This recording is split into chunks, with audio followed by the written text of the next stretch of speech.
Hello friends, मैं अंकिता तिवारी। जैसा कि हम सभी जानते हैं कि हम मध्यकालीन भारत के इतिहास के बारे में पढ़ रहे हैं। मध्यकालीन भारत का इतिहास बहुत ही विस्तृत इतिहास है और मैंने आपको ये हर एक वीडियो में बताया है कि जो मध्यकालीन भारत का इतिहास है उसको 3 भागों में विभाजित किया गया था। सबसे पहले है अरबों का आक्रमण, फिर दिल्ली सल्तनत तथा मंगोलों का शासन। अरबों का आक्रमण हम पिछली 2 वीडियोस में पढ़ चुके हैं, जिसमें हमने देखा था कि भारत में किस तरह मुस्लिम सत्ता की स्थापना हुई थी और उससे संबंधित हम महत्वपूर्ण प्रश्नों को भी कर चुके हैं।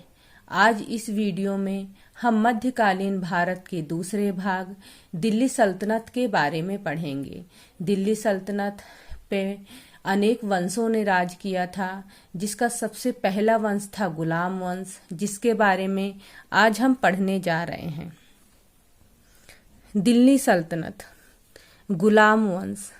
गुलाम वंश ने दिल्ली सल्तनत पर 1206 ईस्वी से 1290 ईस्वी तक शासन किया था। गुलाम वंश को अन्य नामों से भी जाना जाता है, जो कि है मामलुक वंश तथा दास वंश। दिल्ली पर शासन करने वाले सुल्तान 3 अलग अलग वंशों से थे। कुतुबुद्दीन ऐबक ने कुतुबी, इल्तुतमिश ने शमसी व बलबन ने बलबनी वंश की स्थापना की थी। इस वंश को गुलाम वंश व मामलुक वंश के नाम से भी जाना जाता है। मामलुक एक अरबी भाषा का शब्द है, जिसका अर्थ है गुलामी के बंधन से मुक्त माता पिता से उत्पन्न वंशों से है।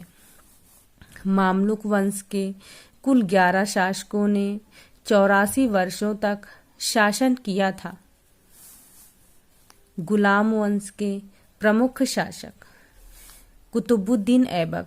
गुलाम वंश के पहले शासक कुतुबुद्दीन ऐबक थे और इनका शासनकाल 1206 ईस्वी से 1210 ईस्वी तक माना जाता था।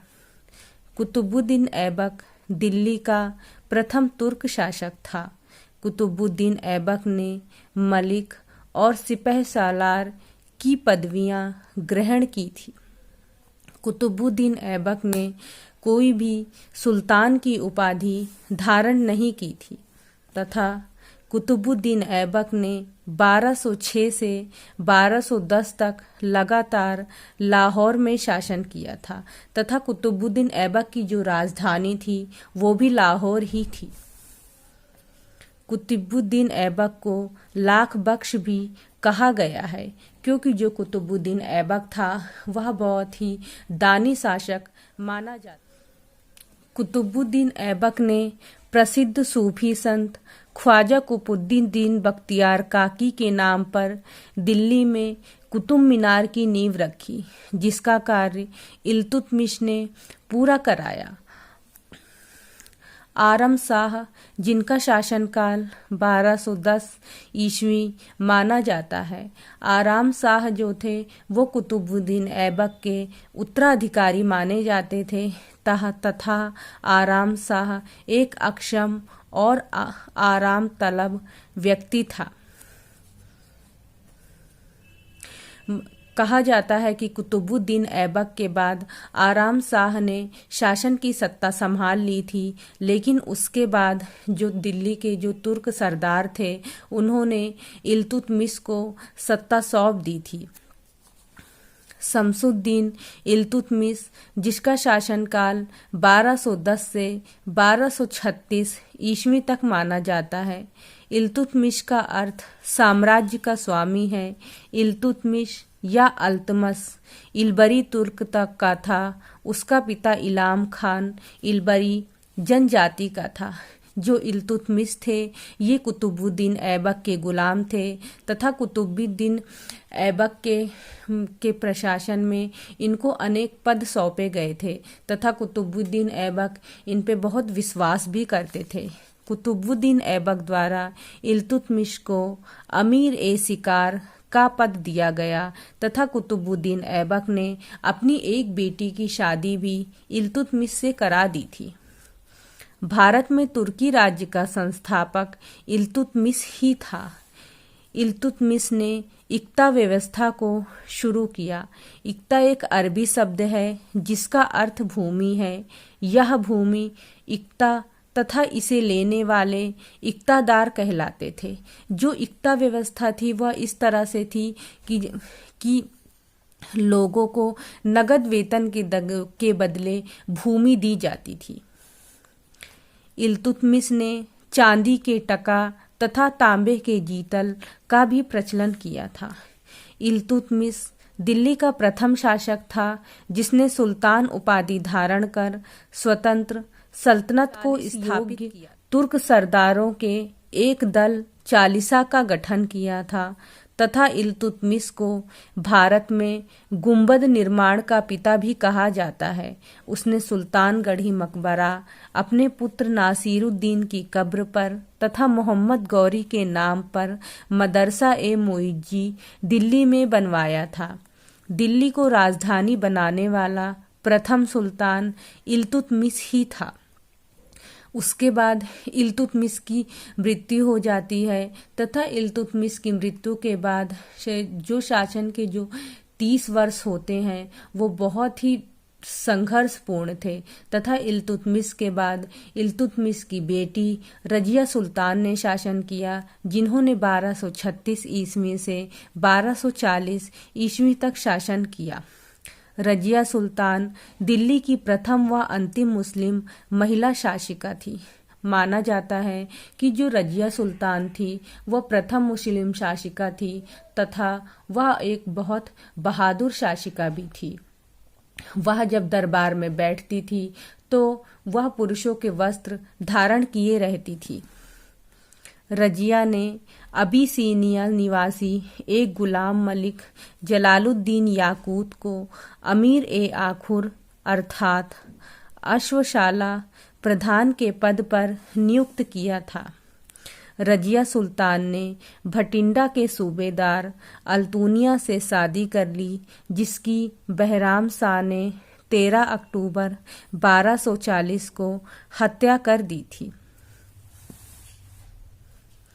इस तरह रजिया सुल्तान ने सिर्फ 3 वर्ष और 6 माह शासन किया, लेकिन रजिया सुल्तान ने अपने शासनकाल में शासन में पहली अव्यवस्था तथा अशांति को बिल्कुल खत्म ही कर दिया था। फिर है मुइजुद्दीन बहराम शाह, जिन्होंने 1240 से 1242 ईस्वी तक शासन किया।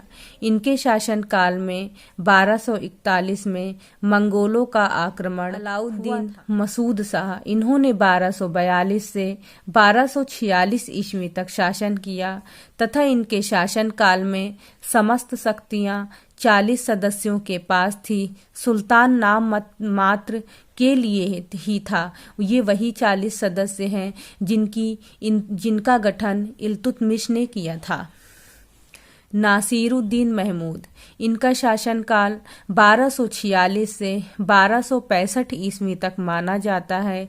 यह मधुर एवं धार्मिक स्वभाव का व्यक्ति था तथा मिनहाजुद्दीन सिराज ने अपनी तबकात ए नासिरी उसे ही समर्पित कर दी थी तथा मिनहाजुद्दीन जो सिराज थे वह नासिरुद्दीन महमूद के शासनकाल में एक मुख्य काजी का पद अदा करते थे।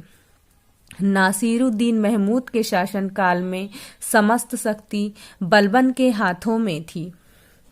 1249 में उसने बलबन को उलुग खां की उपाधि दी और सेना पर पूर्ण नियंत्रण होने के कारण नायब मुमलकत का पद दिया था। ग्यासुद्दीन बलबन ने 1266 से 1287 ईस्वी तक शासन किया था तथा जो बलबन थे वह एक बहुत ही शक्तिशाली तथा योग्य शासक माने जाते थे। यह गुलाम वंश का 9वां सुल्तान था तथा बलबन इल्तुतमिश का गुलाम था। बलबन के सिद्धांत। सबसे पहले है राजत्व का सिद्धांत। राजत्व से तात्पर्य उन सिद्धांतों, नीतियों तथा कार्यों से है जिसे सुल्तान अपनी प्रभुसत्ता, अधिकार एवं फिर है दैवीय सिद्धांत। बलबन ने दैवीय सिद्धांत का समर्थन कर जिल्ले इलाही, जिसका अर्थ होता है ईश्वर की छाया, की उपाधि धारण की थी। शाही वंशज होने का दावा। बलबन ने ईरानी आदर्शों व परंपराओं का पालन किया तथा बलबन ने सिजदा और पाबोस की प्रथा का प्रचलन किया। उसने ईरानी त्योहार नौरोज मनाना शुरू कर दिया था तथा बलबन की शासन व्यवस्था का आधार रक्त एवं लौह की नीति थी। रक्त एवं लौह की नीति कुछ इस प्रकार थी कि जब विद्रोह में जो राजा हार जाता था उसके स्त्रियों तथा बच्चों को गुलाम बना लिया जाता था तथा बलबन के शासन काल के बाद कई राजाओं ने गुलाम वंश पे शासन किया, लेकिन वह इतने योग्य नहीं थे। इसी तरह सत्ता परिवर्तन होने के कारण गुलाम वंश का अंत हो गया। उसके बाद फिर खिलजी वंश की स्थापना हुई। अब हम खिलजी वंश को नेक्स्ट वीडियो में पढ़ेंगे। अगर आप लोगों को लगता है कि मैंने अपनी वीडियो में कुछ नहीं पढ़ाया है तो प्लीज़ मुझे कमेंट करके बताइए। और अगर आपको मेरी वीडियो पसंद आई है तो मेरी वीडियो को कमेंट, लाइक, शेयर और सब्सक्राइब कीजिए। धन्यवाद।